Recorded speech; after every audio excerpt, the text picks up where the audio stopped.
mahalaga. Iba't iba, pero isang halaga. Nagkakaisa, nagmamahalan, nagtutulungan. Liga ng bayan na to, mga kabataan na subok. Junior, MPBL para sa'yo. Ang liga, laro ng bawat Pilipino. Liga ng bayan na to, mga kabataan na subok. Junior, MPBL para sa'yo. Ang liga, laro ng bawat Pilipino. Liga ng bayan na to. Huwag ka matakot, kaya mo bang akyatin ang mundo? Bawat bukas may pag-asa sa'yo. Yeah, ito ang tulay ng tagumpay para lumakas ang iyong loob. MPBL, araw mo na, laro na to. Liga ng bayan na to, mga kabataan na sugod. Junior, MPBL para sa'yo. Ang liga, laro ng bawat Pilipino. Liga ng bayan na to, mga kabataan na sugod. Junior, MPBL para sa'yo. After that slight lull that happened earlier, we're back in action here. Second quarter pa rin po tayo para sa ating 7th game. Final set, still in the 14 under division as Cavite City MTJH Basketball Academy taking on itong makabagong San Juan Mighty Warriors. For our score, as of the moment, 45-13 po with 3 minutes and 11 seconds nga po na nalalabi dito.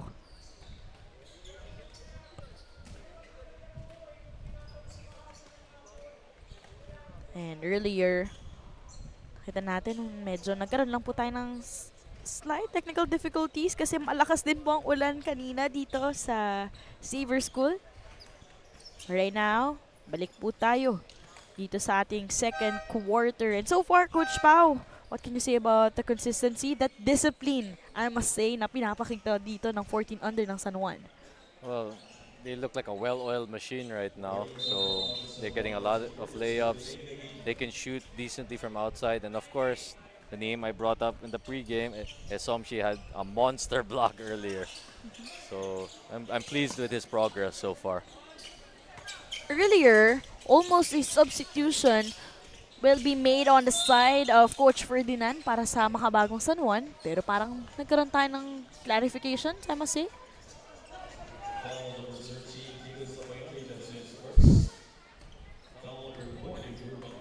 So here we see San Juan right now.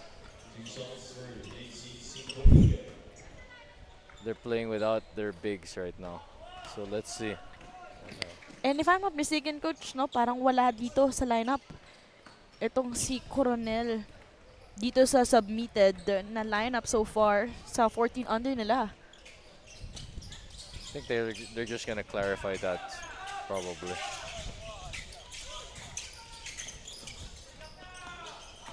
(45-14), 2 minutes and 35 seconds remaining. Abayani, meanwhile, firing for that 3. He's gotten pretty hot so far. He's got 13 already, and last game he was the leading scorer. He had 25 last game, so let's see if he'll match that total today. Abayani serving as a hero here for his team, as Moncal, meanwhile,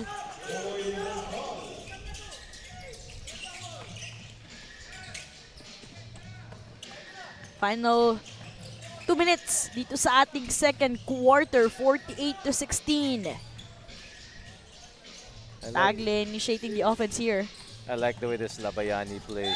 He's left-handed on the jumper, but he can finish with his right also. We saw that spin move in the 2 spin moves he had in transition, and he's hit 2 or 3 threes already. So he's a natural scorer.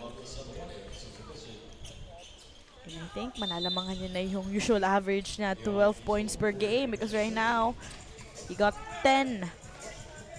At wala pa po, di pa po tayo natatapos dito sa ating second quarter. How will Cavite City try to answer back? Great pass. Manahan with a nice paint touch there and found the big man underneath for a layup. Cavite needs more of that. And now their press is also, affecting San Juan a little bit. Maybe they, try and get some positives here before entering halftime. Maybe go on a mini run here. For Cavite City, I think the bigger challenge here is how you will not allow Makabagong San Juan to get those easy shots. Well, I think it starts with taking care of the ball, and then now because they're scoring, they're able to set up their press as well, right? So it's all interlinked together. Here, a steal and another layup, just Dito, missed. almost opportunity there on their end. Cavite City is behind here by 28 points, 32 seconds. Pero bola ng mga nakaputi. Full court trap na nga. Itong side ng Cavite City challenging defensive play here of Makabagong San Juan. Tagle has the leather here. Whoa, showing some handles contra Moncal. And with that assist, what a sequence. We gotta see that one again. Ankle breaker, right to left cross. But good counter attack here by Cavite. That was fancy with an ankle breaker move.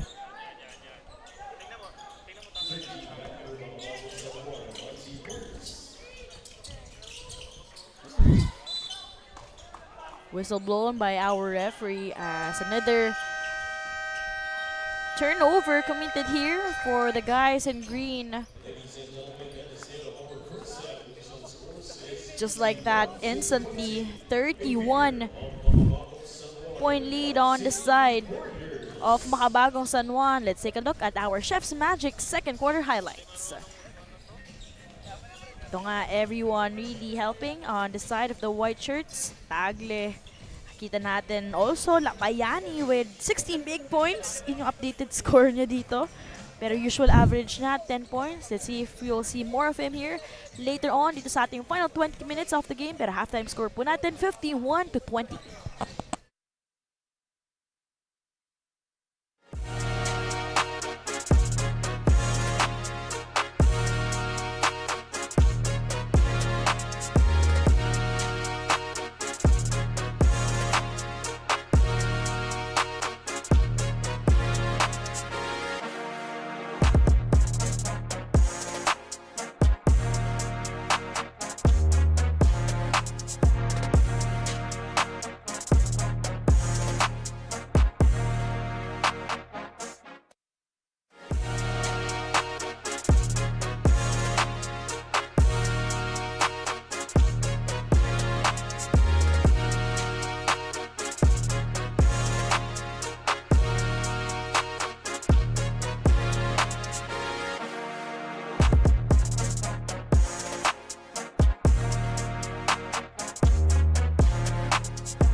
51 rather to 20 is our score at the end of our first 2 quarters, kung saan lamang po by 31 big points itong makabagong San Juan Mighty Warriors. Again, both squads with no records of any losses so far. Look at that ankle breaker move here. In that dish, very selfless. Well, kung iba yun, coach, baka sinolo na yun. Diniretso na yun eh. Nakaiwan eh. Diba? Para to finish the highlight, diba? But he ended up getting the highlight. Thankfully, his teammate made the shot. But again, they're in complete control right now. Let's see what will happen. It's really the turnovers, you know. I think Cavite had 17 turnovers in the first quarter. They only had 3 in the second quarter. So they were able to settle down a little bit. Oh. We must say na much better siguro itong side ng Cavite City pagdating ng second quarter. Mas naging kalmado sila. But in terms of assist, coach, imagine, kalahati ang kalamangan dito ng makabagong San Juan with 16 of Cavite City's only at 8. Well, most of the assists of San Juan is coming from a steal and then pass and then layup, right? So their press, you know, really gave them problems. And now it's time for a final of the game. We've spotted someone in the crowd who's been cheering non-stop, full of energy and bringing all the good vibes here in this game. And you know what they say, the coolest fan deserves the coolest iced tea. Congratulations to our fan of the game. You're getting a refreshing treat from True Tea Iced Tea, a no sugar added iced tea. Stay cool with True Tea Iced Tea, the goodness of iced tea without the sugar. Dito na po tayo sa ating third chapter. Early steal here with Samis Somchi with a bit of stare down. I think he was thinking if he's gonna pass it or not, and then, or if he was gonna dunk it or not. And then decided, okay, I'm just gonna finish this. Obligar, meanwhile, he knows a lot of guys in green are there. I'm trying What was that? I'm trying to compliment how he actually made that. The guy was literally in front of him, and he just went. His arm went around him. Well, actually, I thought he was going to initiate a new offense on their end because he saw around 3 to 4 guys from Cavite City. Pero parang medyo nag-pause lang, konting break, gas ulit. Alam mo yung highlight ni Steph Curry against yung Clippers where he went parang 1 versus 4? Parang ganun eh. Pero yung kay Steph, 3-point shot. Yung kay Obligar, layup eh. Tatangkad din nung depensa sa harap niya.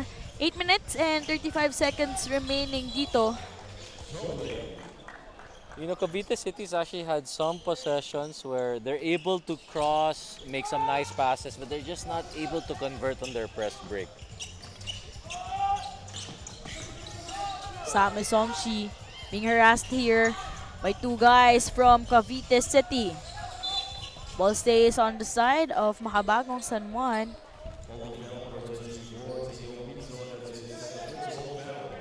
But a foul will be called against Dizon.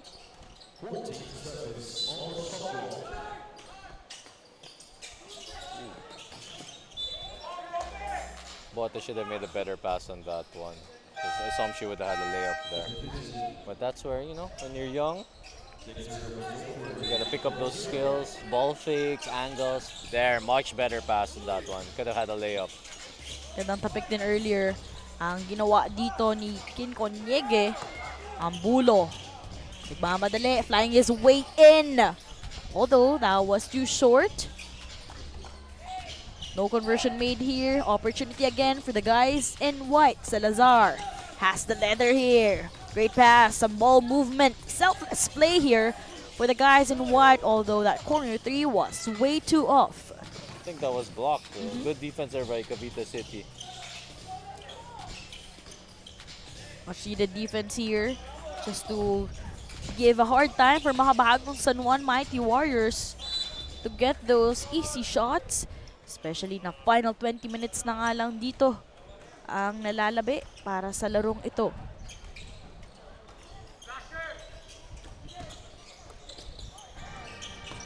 Good press break here.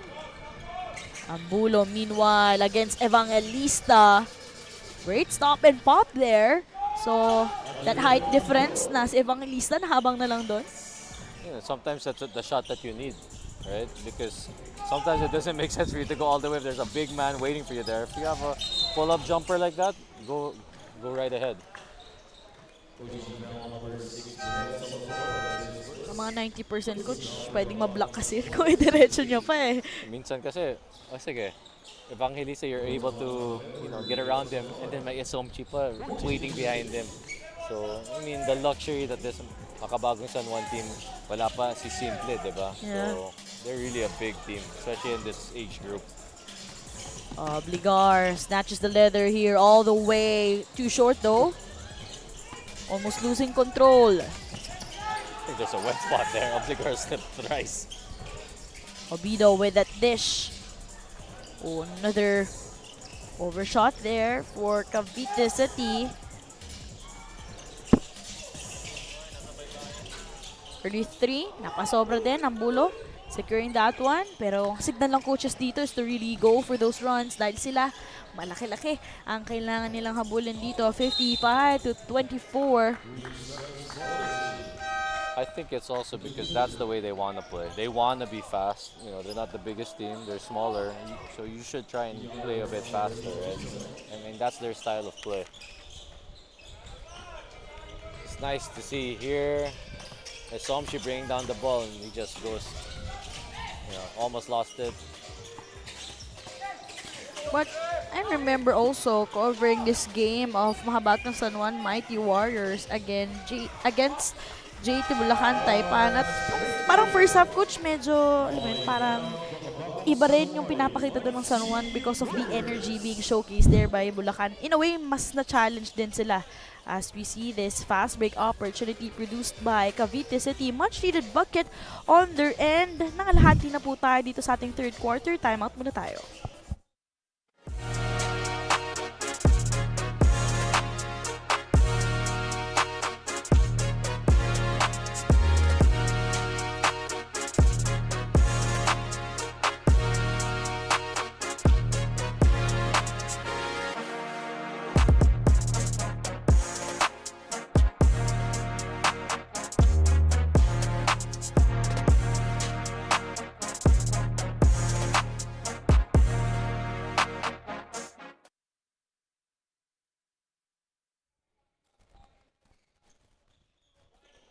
Halfway through the third quarter, 55-26 is our score as of the moment.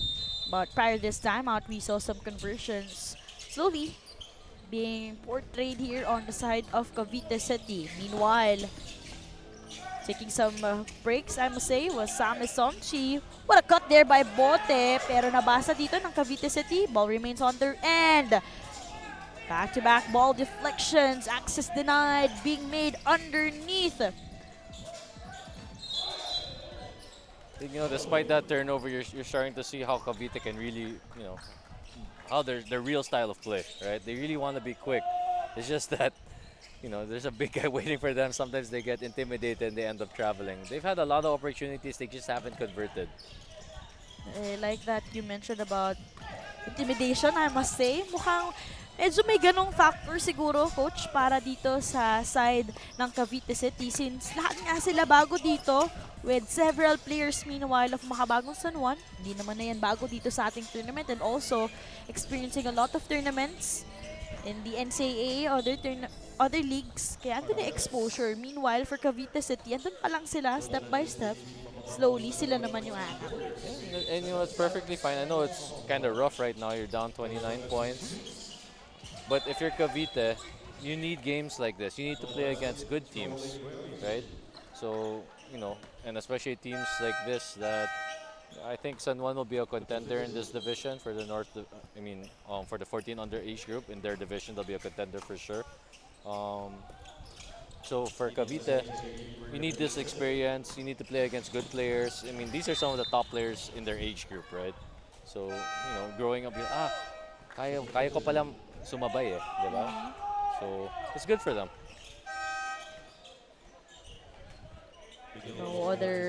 No better leagues para dito. Halo-halo na from NCAA with AP teams other big leagues as well. Yung mga players dito na, alam mo yun, they come together dito sa Junior MPBL. Kaya, sidestep move though. Sorry, got distracted with that one. Gandang Pinoy step sana yun eh. Yung pectus na ng kulang. But good follow-up there. If you take out that first quarter, medyo even. They've been playing them even, huh? So it's really just, it was really a bad start lang. Parang, I think it was really difficult pill to swallow here on the side of Cavite City that immediately, ang ganda nung run na pinakita dito ng makabagong San Juan. So, medyo napakinaan or parang, ano yun, nahihirapan din itong Cavite City na humagbol dito sa ating third quarter. Kumbaga parang medyo nabigla sila. Yeah. Diba? So they weren't able to solve it right away. So now they've settled down a bit. They're showing what they can do. Their defense has improved, although that is a tough three. Wow.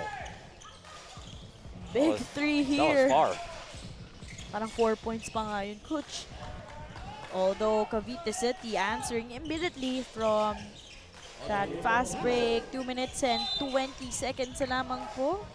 Pero I like the response of Cavite there, you know. That was a tough shot that San Juan made, but they just inbounded it as quick as they could. They got a layup, and now they got another stop, right? So they just got to keep playing. Cavite City last game also played here. Won over Pasig Stallions. So magandang game din yon. They won by just 6 points. But taking a look, yung stats din natin dito. We saw how Pasig was in command in terms of their free throw opportunities. Pero Cavite City, nung rebounds nila, naging malaking tulong din yon during the end game, giving or handing itong Pasig Stallions 14 under, their first loss dito mismo sa home court nila, Coach Pao. So, I hope I get to cover Pasig one time. You know, my good friend T.Y. Tang, his son plays for that team, Tyrese. I hope one day I get to cover them.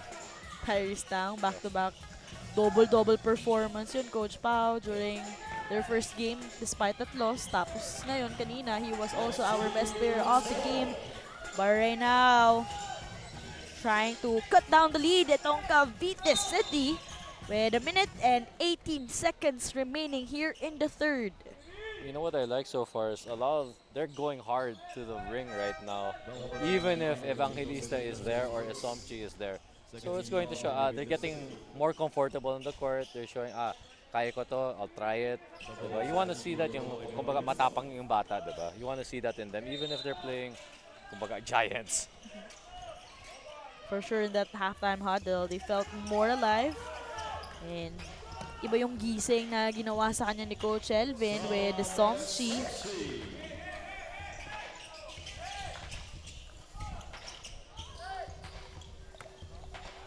Another conversion there on the side of the youngsters in white.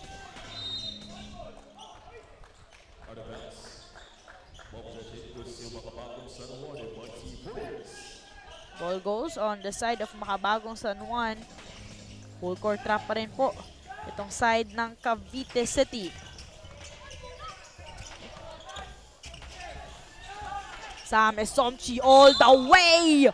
Almost an N1 there. With that friendly bounce, ball came out, but that would mean a trip to the free throw area. I actually thought he was gonna dunk it, and I wouldn't have been surprised if he dunked it.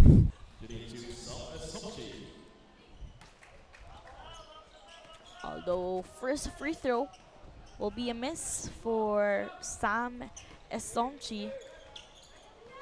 Again, he is our reigning MVP in the 14 under division. Season 2. Former part of Team Las Piñas, and right now, dito na siya sa side ng Makabagong San Juan as a school-based team, specifically for LaSalle Green Hills. Daphne, would you know if he was he was already in LaSalle last year, right? So Yeah. he's really been, I think, you know, it's great. I really love that he gets to play in games like this. And I'm sure he's not the only one, but there's going to be a lot of players who are going to get discovered here. 20 seconds of this game. Caught dancing in the wrong song.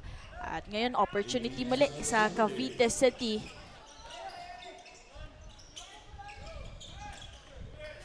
$18 points to cut down this lead by makabagong San Juan, as Labayani will be blocked here.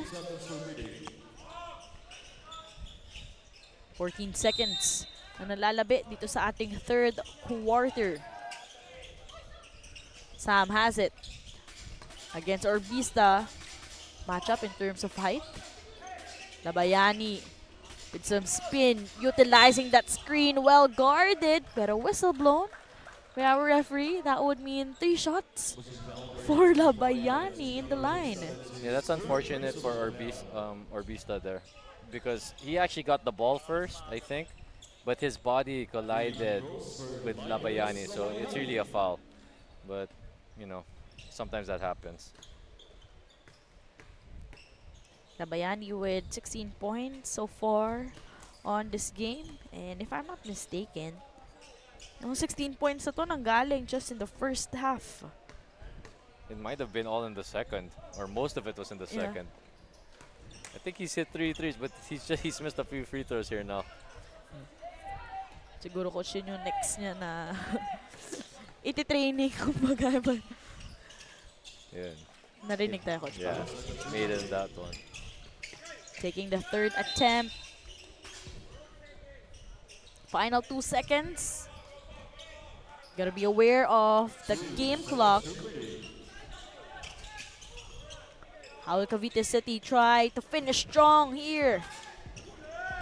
Great steal for the guys in white.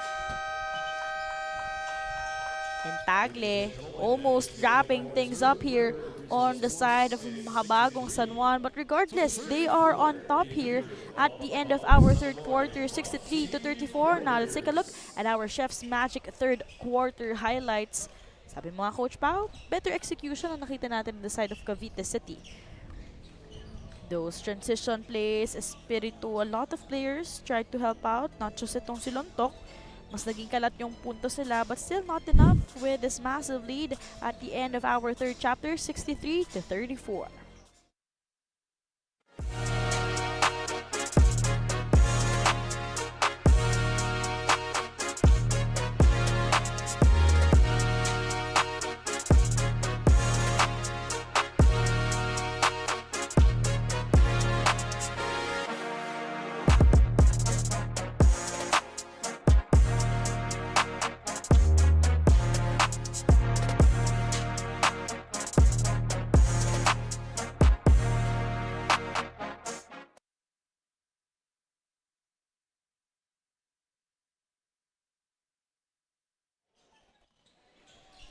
From tip-off to the final buzzer, every moment counts, and so does every meal. Whether you're celebrating a win or just enjoying the game, Chef's Magic Condiments brings a flavor that makes every bite unforgettable. Chef's Magic, make every meal a magic moment.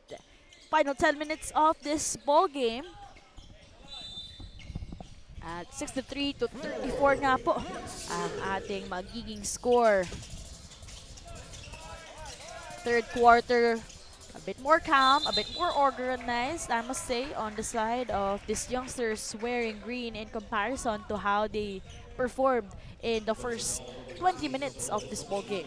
That was good individual defense by Lontok. You know, if you're at a size disadvantage, you have to be scrappy, moving around, making it hard for Somchi to catch the ball. And that's exactly what they did and drew a foul there. Gandang agaw naman ang ginawa dito. Somchi kontra Ambulo. Sam has it. Tried to snatch a foul. No whistle was blown here this time. Ngayon, may tatawag na foul dito. But a technical foul will be called here by our referee. I think Sam was getting a little frustrated with the defensive intensity of Cavite City.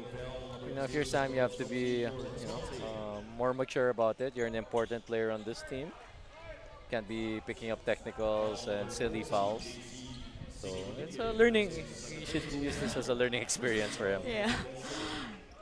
I just really like how aggressive Sam is, but nga, technical foul ang tinawag with the taunting made by Sam Somchi. But last last season as well, itong si Sam Somchi, maganda na rin ang pinapakita niya, but he is also known for, medyo yung emotions niya talaga. There are times kung medyo nagsistruggle siya in terms of controlling. Pero I could still remember one interview I made or I had with him. Yung sinabi niya sa akin na don't poke the bear. He said that kasi parang triple-double yung naging outing niya nun. Kasi may nampipikon talaga sa kanya, coach. Tapos eventually, siya ba yung nag-best player sila, yung nanalo doon. Tapos yun talaga yung sinabi niya ng interview. Imagine, parang 13 years old lang siya nun. Tapos ganun yung sagot niya sa akin sa interview. Don't poke the bear. Well, I think it goes to show his confidence in himself, right? So, and that's probably part of his charm. Yeah. And again, he's still a young player. He just has to be smarter in terms of, picking up technical fouls. Sayang eh. Sayang yung 1 point, and sayang if he gets another tech and gets thrown out of the game. Of course, he's a good player. There's going to be, other teams are going to really gear up on him. So it's something he has to be aware of. So far, fouls after fouls dito. Early sa ating fourth quarter, 3 team fouls na po on the side of Cavite, with San Juan naman already at 2 team fouls. Sam Somchi right on cue, staring at Lotok while that defense is being made. Ano sasagot? Etong Cavite City, ang Bulo. Meanwhile, what a selfless play there. So great crossover by Ambulo and a great drop pass. 8 minutes and 35 seconds remaining. They fire for that 3. I love this kid's game. He's just a natural scorer. 20-point mark para dito kay Linus Labayani, averaging just 12 points per game. But he's on fire for tonight. Trying to answer back for the guys in green. Too short. Working Konyege. I think Labayanis, that's back-to-back 20-point games for him already. Nice pass here from him though. As Goggin, meanwhile, will chip in some points for his team. Konyege, meanwhile, nakababa na dito. One-on-one. Overshooting that one. He is down. Holding on to his right ankle. Labayani. Great eye!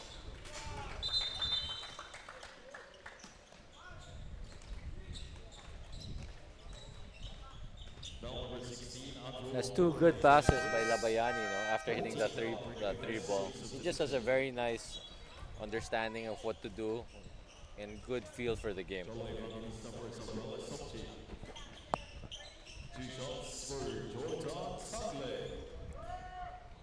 So Tagle with the trip in the free throw area, missing his first. So far, 5 points dito sa larong ito, with also 4 rebounds and 5 assists. All-around performance here for Tagle, securing the second one. 71-36 here in our fourth quarter. I love the fearlessness of that attack. He just went straight at Evangelista.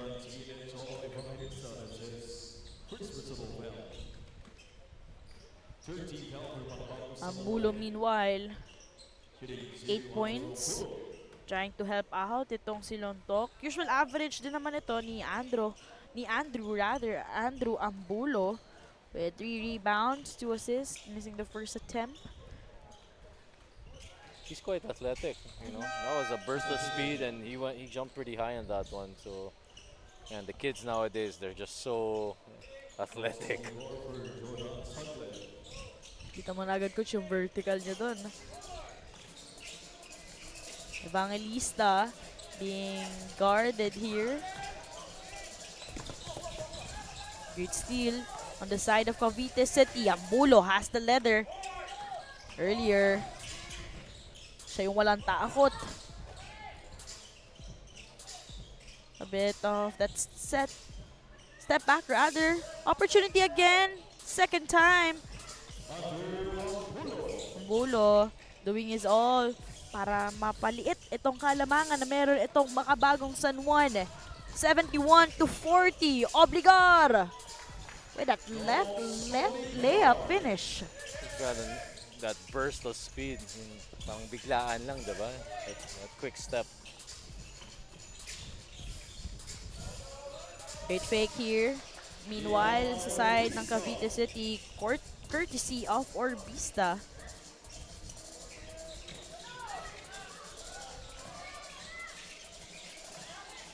Little too fancy on that one.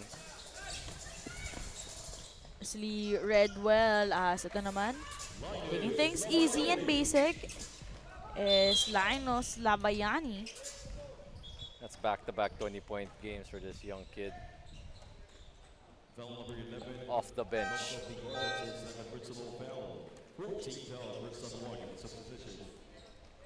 Sabi nga nila coach, there are some players na when they're part of the starting five, effective sila. Meron din naman yung coming off the bench. Tapos nagiging reliable sila. Parang left-handed. I'll test your NBA knowledge right now. Sixth man, left-handed. Oh my goodness. Sorry coach.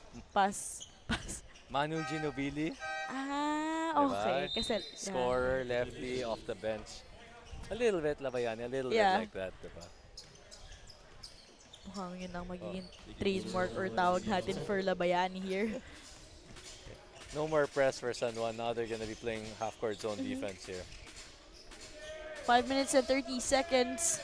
Great steal here. Snatching the leather was Bote, although unable to finish. 5 minutes and 20 seconds. Ang Bulo naman nagmamadali. Selfless play. He saw Sam and Evangelista right in front of him. And that finish will work here with Orbista scoring his 4th point. San Juan's been a little sloppy here the last couple of minutes with these turnovers against the press. Pero makikita mo ko siya dun yung ilang ng Cavite City whenever you have Sam and Evangelista right in front of you. You think you have an open shot and then they're able to close out on you. A lot of them are starting to fade away already instead of taking it hard. 75-44 here in the 4th chapter. Securing the leather was Somchi. Obligar with that cut and that reverse. Orbista, he called for foul. Another good pass by Labayani. So he's showcasing he's not just a shooter, not just a scorer, he's a playmaker. Right? So he's had 3 or 4 very nice passes here in the 4th quarter. Linus Labayani so far with 2 assists on this game. If Obligar hits a free throw here, then he'll be credited another assist. But I think I jinxed it. Sorry.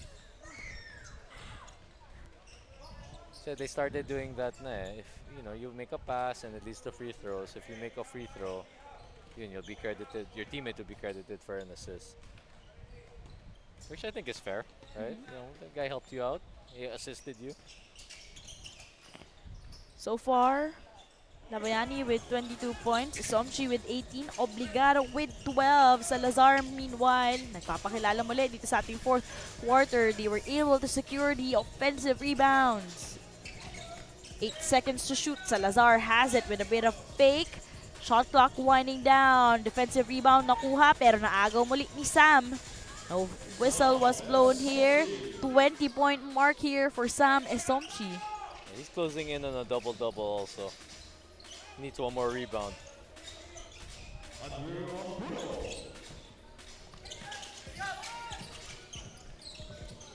Kabito Crafty naagawan ng bola. Espiritu with that finish.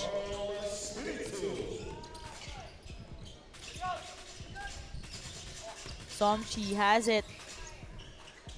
Too short though. Cortez almost getting that one. Ay tapikan pa ng bola na nangyari dito. Crossover move. 12 seconds to shoot here for the guys. In green, Sambulo taking things slowly. So far, alam mo yun, parang he's disregarding the lead na meron itong makabagong San Juan. Just really doing his job para mapalit yung kalamangan. He's been attacking and playing until the end, and that's what you like to see. Even if you're down, 20, 30 points, you're still playing hard until the end. Those are the values that you want to see these kids learn while they're at this age already. Final 2 minutes and 47 seconds remaining.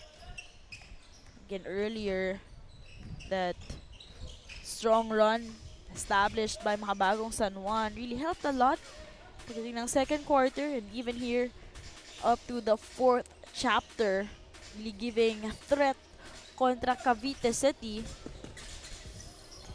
That will give Sam Somchi a 2010 game for today.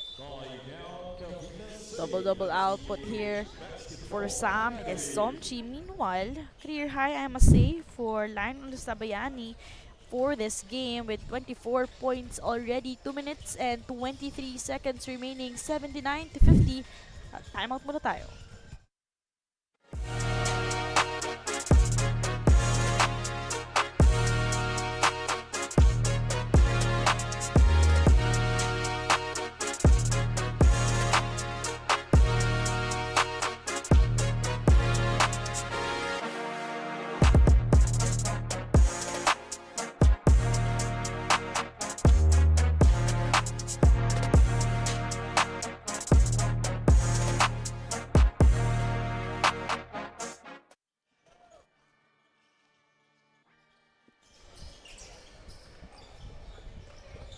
Back in action here in the fourth chapter with 2 minutes and 23 seconds remaining.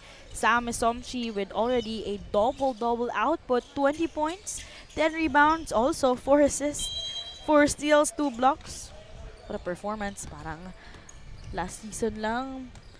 Walang nagbabago sa pinapakita dito ni Sam Somchi, leading the way here for makabagong San Juan, but also other 2 players here on the side of San Juan with already double-digit output. Nox Obligar, also have Linus Labayani helping out this team. Final 2 minutes na po ng larong ito. Launching the 3-point shot. Too short though. Subukan na gawin dito ng makabagong San Juan. Almost, I must say, they were able to force a turnover here. They've actually forced 25 turnovers themselves. It's just really, they threw the ball away too much, especially in the first quarter. They have 34 turnovers right now. Half of them came in the first quarter, and that's really what set the tone for the entire game. Rebounds. Lamang pa nga dito ang Cavite with 41. With San Juan's 38. Pero foul ang itatawag dito ng ating referee. Pero penalty na po.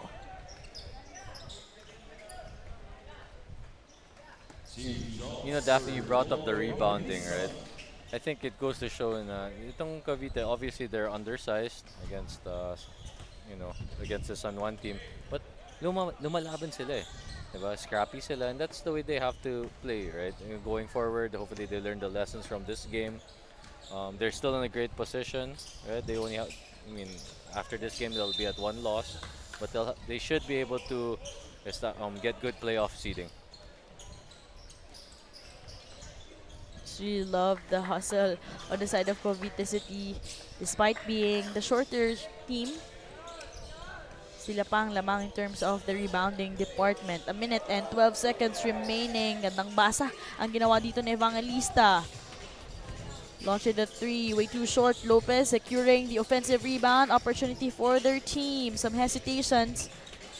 Horario with a dish. Some ball movement created here.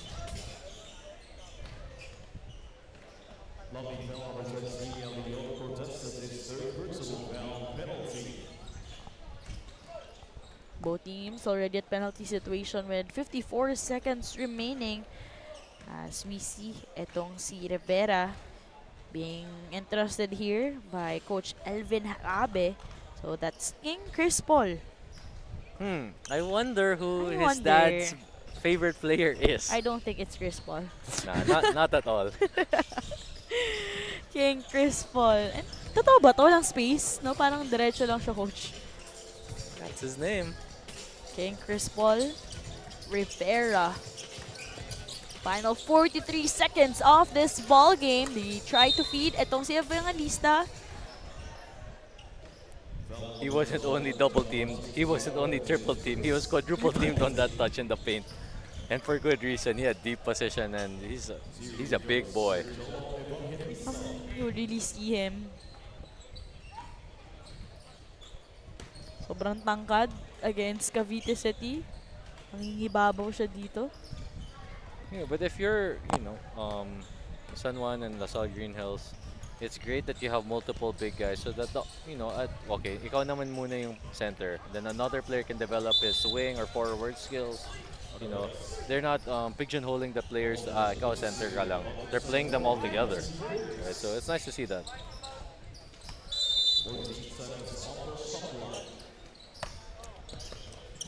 29-point lead on the side of the guys in white. Makabagong San Juan still. No records of any losses here in the tournament. Meanwhile, Cavite City will be having their first defeat in the league.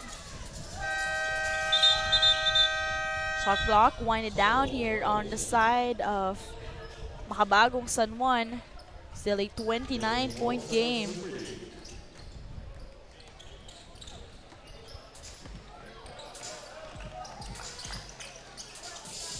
That dish, they go to Horario. 10 seconds to shoot. Too short. Evangelista secures the leather. 6 seconds to shoot.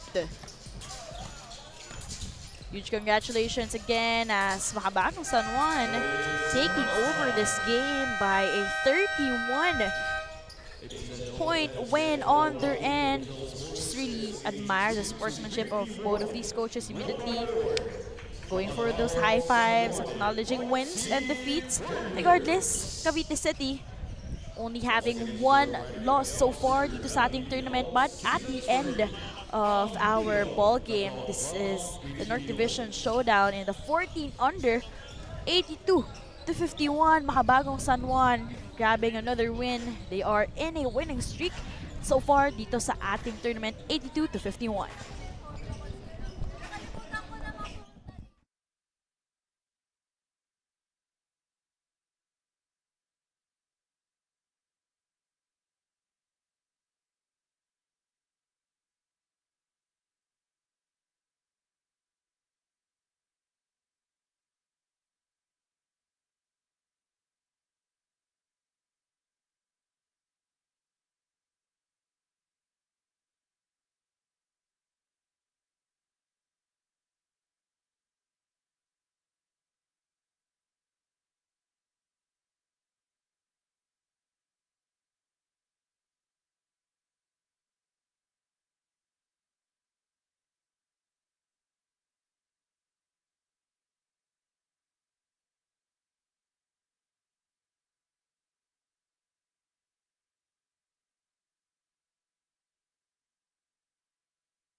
Four straight wins para sa Makabagong San Juan Mighty Warriors. And of course, kasama natin ito, none other than Sam Esomchi. Sam, another double-double output that you were able to help or to contribute for your team.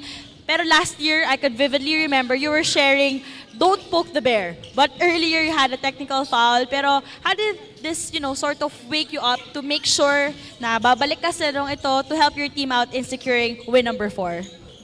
Of course, I just had to stay locked in because as the main guy of our team, yun lang gagawin nila. They'll just try to asar me. But you still went back to help your team. Sam, is there anyone you would like to thank? The Lasal Green Hills community and, of course, yung supporters ng San Juan. First of all, thank you po kay Lord sa panalo. Shout out to my parents, to my sister, to my cousins, to my titas, to the Lasalian community, San Juan community, and to all parents, to my teammates, to my coaches. Again, Sam, congratulations for helping your team out at ikaw ang ating Chef's Magic Best Player of the Game. And also, we'll be recognizing ang ating Hustle Club Defensive Player of the Game, pati na rin ang ating Don Mitas Assist Man of the Game.